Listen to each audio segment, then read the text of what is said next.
আসসালামু আলাইকুম, dream cooking থিয়েটারে স্বাগত। আজ আমি আপনাদের সাথে দারুণ একটি রেসিপি শেয়ার করছি।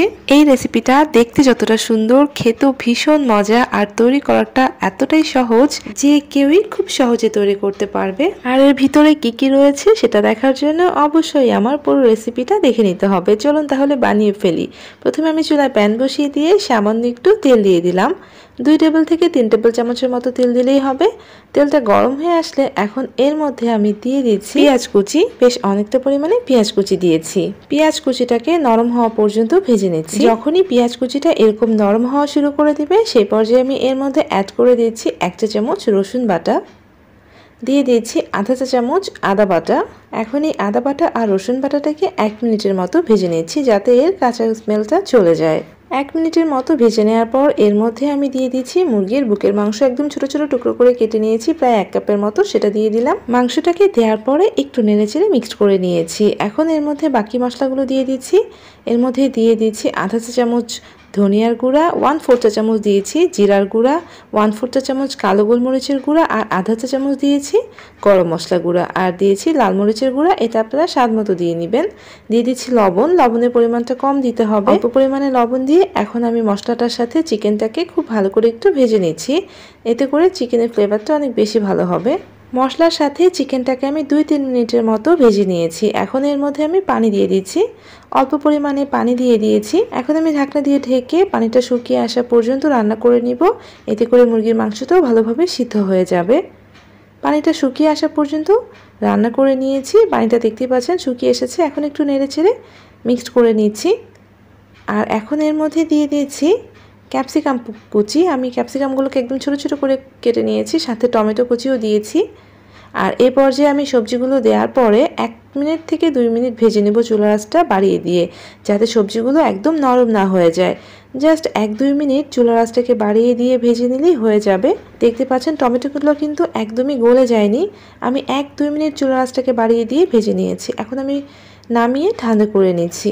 এখানে আমি 2টো বার্গার বান নিয়েছি। একটু বড় সাইজের যে বার্গার বানগুলো রয়েছে আমি সেগুলো নিয়েছি। এখন এই বানগুলোর উপরে এরকম গোল সাইজের যে ছোট কুকি কাটার রয়েছে সেটা দিয়ে এভাবে আলতো করে চাপ দিয়ে দিয়েছি।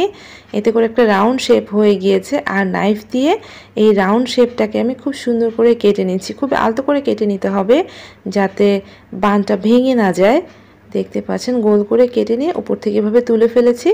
এখন ভিতরের দিকে আমি একটা স্পুন দিয়ে খুবই আলতো করে কিছুটা অংশ বের করে নিব যাতে ভিতরটা কিছুটা ফাঁকা হয়ে যায়। অল্প করে বের করব, একদম বেশি করে বের করব না।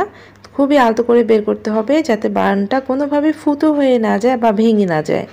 অল্প করে সাইড থেকে বের করে নিচ্ছি যাতে ভিতরে ভালো একটা গর্ত সৃষ্টি হয় বা ভিতরে বেশ কিছুটা জায়গা ফাঁকা হয়ে যায়। ঠিক সেভাবে করে নিচ্ছি। অল্প অল্প করে স্পুন দিয়ে এভাবে টান দিচ্ছি। হয়ে গিয়েছে। আমি ভিতর থেকে পুরোটা বের করে নিচ্ছি। এখন আপনাদেরকে ভিতরটা দেখাচ্ছি। দেখেন আমি কিন্তু খুব বেশি বের করে নিইনি, আর এক্সট্রা যেগুলো ছিল সেগুলোকে সরিয়ে ফেলছি। আমি আজকে 2টো বান দিয়ে করছি। আপনারা কিন্তু 2, 3টা, 4টা আপনাদের পছন্দ মতো বান দিয়ে করতে পারেন।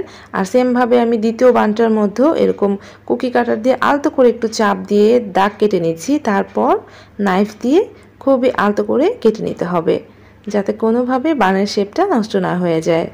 খুবই আলতো করে তুলে নিচ্ছি। তারপর সেমভাবে চামচ দিয়ে ভিতরে কিছুটা অংশ ফাঁকা করে নিচ্ছি। একদম সবটা বের করে ফেলা যাবে না, জাস্ট ভিতরে যাতে একটা সুন্দর বাটির মতো তৈরি হয় ঠিক সেভাবে করে নেবেন। একদম খুব বেশি বের করে ফেলবেন না, ভিতরটা এমনি অনেক সফট হয়ে থাকে। অল্প করে বের করে নিচ্ছি। দেখেন খুব সুন্দর একটা বাটির মতো হয়ে যাচ্ছে। ঠিক এভাবে করে নিতে হবে। হয়ে গিয়েছে। এখন আমি যে পুরটা রেডি করে রেখেছিলাম সেই পুরটা এর ভিতরে দিয়ে দিচ্ছি। আর বেশ অনেকটা পরিমাণে পুর দিব যাতে খেতে ভালো লাগে। আর পুরটা একটু চামচ দিয়ে এভাবে চতুর্দিকে ছড়িয়ে দিচ্ছি, একটু চেপে চেপে দিচ্ছি যাতে ভিতর পর্যন্ত পুরটা চলে যেতে পারে। স্পুনটা দিয়ে আলতো করে একটু চাপ দিয়ে দিচ্ছি। আর কিছুটা অংশ কিন্তু খালি রেখেছি। তার উপরে আমি দিয়ে দিচ্ছি মোজারেলা চিজ। মোজারেলা চিজটাকে আমি গ্রেট করে নিয়েছি আর বেশ অনেকটা পরিমাণে দিয়ে পুরো মুখটাকে এভাবে ঢেকে দিচ্ছি।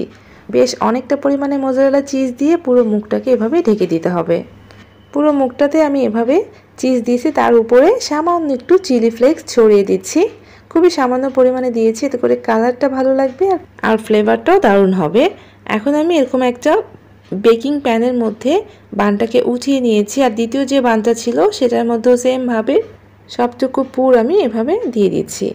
খুব ভালো করে চতুর্দিকে একটু চাপ দিয়ে দিয়ে দিবেন, তাহলে দেখবেন যে ভিতরের দিকে পুরটা চলে যাচ্ছে। তারপর সেম ভাবে মোজারেলা চিজ দিয়ে পুরোটা কভার করে দিচ্ছি। আমি কিন্তু বেশ অনেকটা পরিমাণে দিয়েছি, আপনারা চাইলে আরও বেশি পরিমাণে মোজারেলা চিজ ইউজ করতে পারেন।